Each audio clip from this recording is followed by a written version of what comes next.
Hai guys, balik lagi di Media Uki bersama dengan saya Uki. Nah, di video kali ini aku membahas tentang gara-gara presiden ini Indonesia bisa seperti sekarang guys. Wow, presiden yang mana nih guys?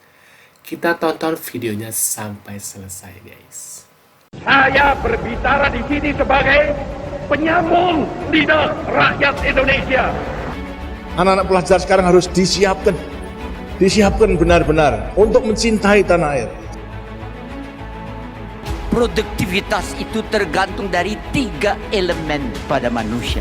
Elemen budaya, agama, dan elemen pengertian terhadap mekanisme ilmu pengetahuan dan teknologi.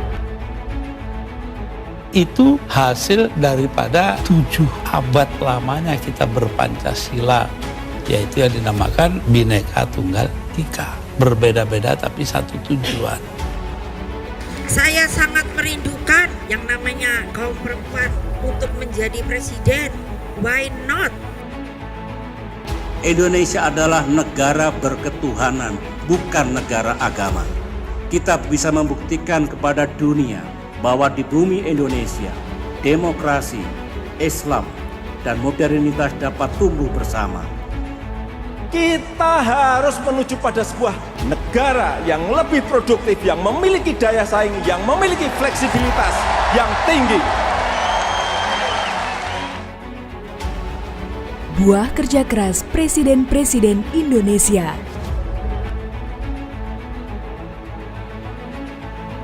Setiap negara di dunia memiliki sosok pemimpin atau kepala negara. Di Indonesia, presiden adalah pemegang kekuasaan tertinggi dalam susunan pemerintah. Selama 75 tahun kemerdekaan, Indonesia sudah dipimpin oleh 7 presiden. Dan tak dapat dipungkiri, kemajuan demi kemajuan yang dirasakan oleh Indonesia saat ini tidak lain dan tidak bukan, ialah juga karena jasa presiden-presiden Indonesia tersebut. Lantas, apa sajakah prestasi baik yang telah ditinggalkan oleh presiden-presiden semasa menjabat?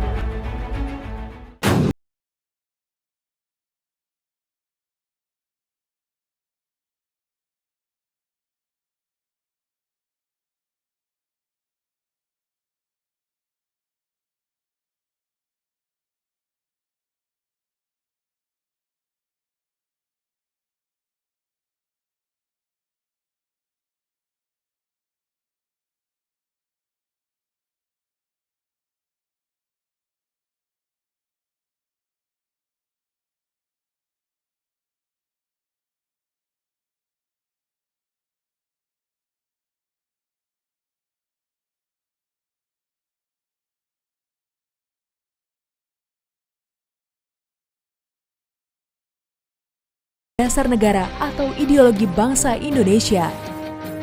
Immediately we had proclaimed our independence in August 45. We attached as preamble to our constitution the Pancasila. Panca means 5, Sila means principle.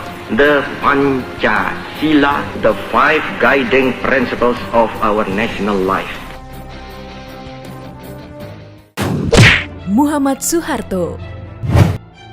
Peralihan masa jabatan dari Presiden Soekarno kepada Presiden Soeharto ditandai dengan pergantian orde. Orde pemerintahan Soekarno disebut Orde Lama dan pemerintahan Soeharto disebut dengan Orde Baru. Ya, Jenderal Besar TNI Purnawirawan Muhammad Soeharto adalah presiden kedua Indonesia dan satu-satunya presiden dengan masa jabatan lebih dari 30 tahun. Dirinya dikenal sebagai Bapak Pembangunan karena perencanaan program pembangunan dengan Rapelita atau Rencana Pembangunan 5 tahun. Sebetulnya soal pembangunan desa itu bukan hal yang baru daripada pelaksanaan trilogi pembangunan, ialah stabilitas nasional, pertumbuhan dan pemerataan. Sejak semula daripada tahun pertama daripada Pelita pertama itu sudah dilaksanakan. Pembangunan diutamakan kepada pedesaan. Di sampingnya pertanian, kemudian industri, tapi pedesaan. Apa wujudnya? Ialah mengenai Enpres desa. Enpres desa itu sejak daripada Pelita pertama sudah dilaksanakan. Walaupun jumlahnya itu hanya sedikit, hanya 100.000 pada waktu. Karena kemampuan negara tidak ada.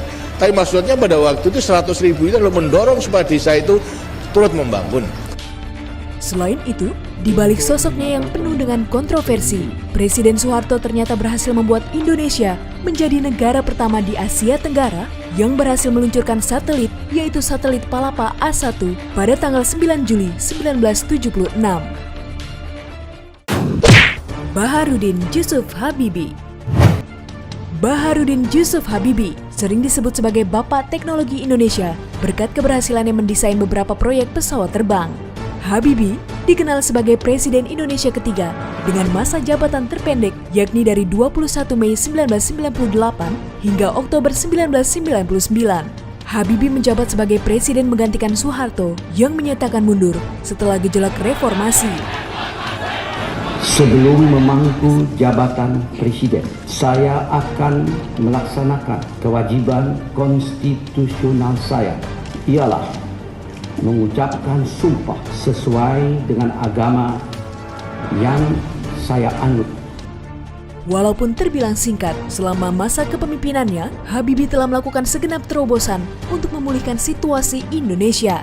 Salah satunya ialah kebijakan politik dalam pembentukan partai politik yang membuat banyaknya partai politik baru bermunculan pasca reformasi. Abdurrahman Wahid. Setelah Habibie, Presiden Indonesia keempat dengan masa bakti 1999 hingga 2001 ialah Abdurrahman Wahid, sosok guru bangsa yang karismatik yang akrab disapa Gus Dur. Ia mendapat julukan sebagai Bapak Pluralisme. Bukan tanpa sebab, julukan tersebut muncul lantaran semasa dirinya menjabat sebagai Presiden Republik Indonesia, Gus Dur dengan lantang membela keberagaman Indonesia. Hal itu semata-mata karena kecintaannya terhadap keberagaman dan tak mengenal unsur perbedaan. Sebab-sebab berdirinya negara yaitu mempertahankan keragaman, kebinekaan. Niku Bung Karno paling seneng niki bolak-balik niku mengutip ucapan seorang filosof Prancis, Ernst Renan, dawe napa, raison d'être d'une nation, alasan berdirinya sebuah bangsa. Lah, terus Bung Karno menurut saking Renan, berdirinya bangsa Indonesia itu karena kebinekaan. Bahwa Gus Dur itu berkah bagi umat Katolik. Gus Dur menjadi perekat bagi umat lain yang berbeda. Di samping itu, salah satu keberhasilan Gus Dur semasa menjadi presiden ialah menumbuhkan ekonomi Indonesia dari angka -3 menjadi 7,5% dalam kurun waktu 2 tahun. Megawati Soekarno Putri. Setelah Gus Dur, tongkat estafet pemerintah Indonesia dilanjutkan oleh Presiden RI kelima, yaitu Megawati Soekarno Putri. Megawati menjadi wanita pertama dan satu-satunya hingga saat ini yang menjadi Presiden Republik Indonesia. Di masa kepemimpinannya pada tahun 2001 hingga 2004, Megawati berhasil menorehkan sejumlah prestasi. Salah satunya ialah berdirinya sebuah lembaga negara yang bersifat independen, yakni Komisi Pemberantasan Korupsi atau KPK. Hal ini menjadi bukti bahwa Indonesia mulai serius memberantas korupsi yang telah lama menggerogoti bangsa. Selain itu, dalam mengemban amanat rakyat, sejumlah agenda ia lakukan, di antaranya meletakkan kedaulatan sebagai hukum tertinggi melalui pemilihan umum atau pemilu untuk mewujudkan Indonesia yang lebih baik. Susilo Bambang Yudhoyono. Berkat kebijakan yang diambil oleh Megawati mengenai pemilu, Susilo Bambang Yudhoyono menjadi presiden ke-6 yang dipilih langsung oleh rakyat dan menjabat selama 2 periode. Selama masa baktinya, pria yang biasa disapa SBY ini juga telah meninggalkan jejak-jejak prestasi bagi bangsa Indonesia. Di antaranya, pertama kali sepanjang sejarah, harga BBM diturunkan hingga 3 kali pada tahun 2008 hingga 2009.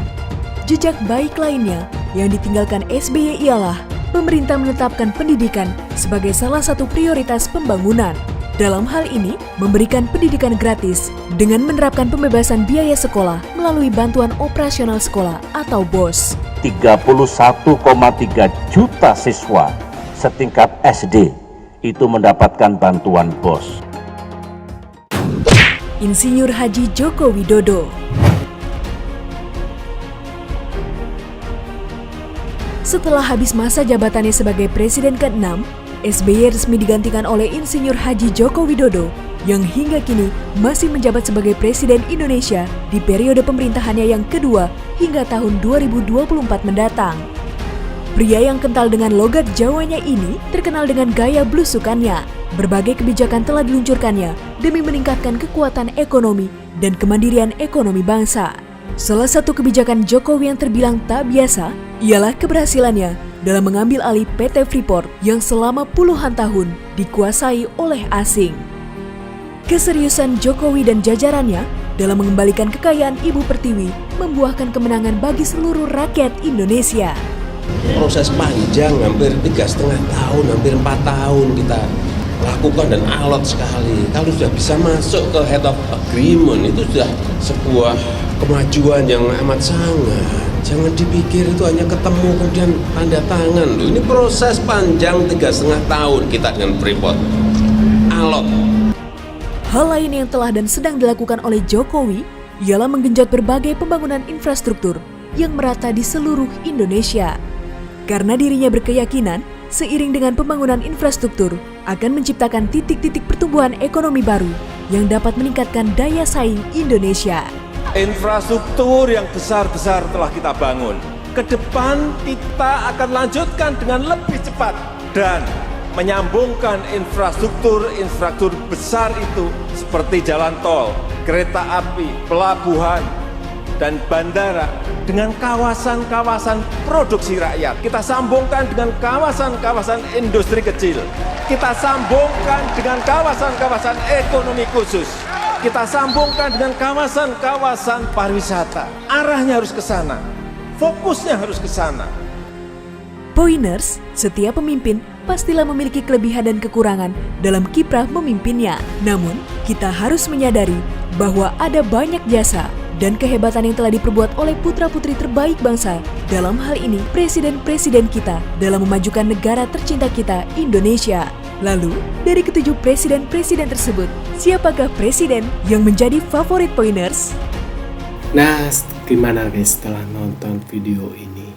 Menurut pendapat kalian gimana nih?